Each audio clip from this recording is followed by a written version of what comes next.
তো কখন যে করব পুজো এখনো হয়নি, পুজো করব তারপর কখন কাজ করব না করব কিছুই বুঝতে পারছি না। তো এর মধ্যে থেকে ফাঁকে ফাঁকে করতে হবে, অনেকটা বেলা হয়ে গেছে অনেকটা।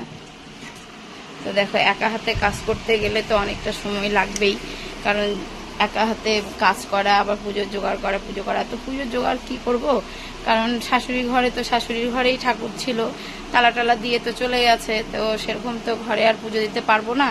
তো এমনি থালা করে সব নিয়ে যে আমাদের এখানে মানে মন্দির আছে, সেই মন্দিরে একটু গিয়ে পুজো টুজো দিয়ে আসি। তো চলো পুজো দিব, সেটাও তোমাদেরকে দেখাবো। ততক্ষণ আমি একটু সিঁদুর টিঁদুরগুলো পরে নিই।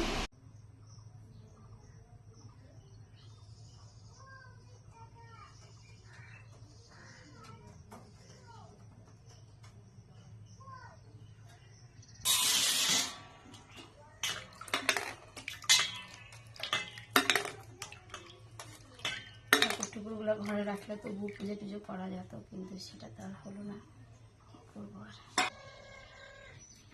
তো আমার মা বাবা আসার কথা আজকে, এখনও আসেনি। ছেলে একটা আসতে হয়ে গেছে, না করে সকাল থেকে 100 বার ফোন করেছে যে কখন আসবে কখন আসবে। বলেছিলাম সকালে আসতে, যে সকাল সকাল আসতে, তো বাড়ি পুজো টুজো সেরে তবেই আসবে।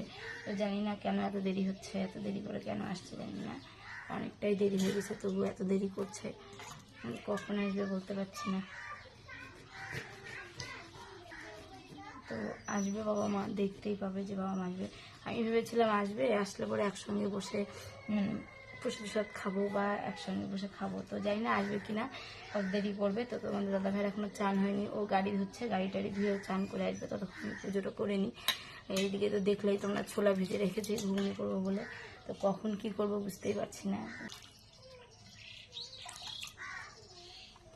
যাক, সে যদি তার মেয়ের বাড়িতে থেকে যদি ভালো লাগে তো থাকবে, কারণ মেয়েরাও তো ভালো, সেই জন্য।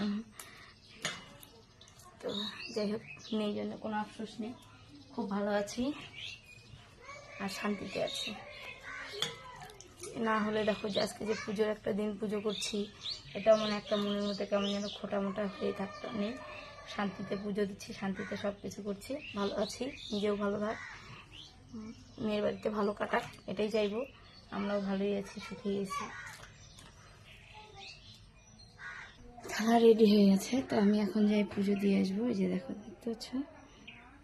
তো এখন আমি যাব পুজো দিয়ে, তো চলো আমি পুজোটা দিয়ে আসি, দিয়ে আসে তোমাদের সঙ্গে কথা বলছি।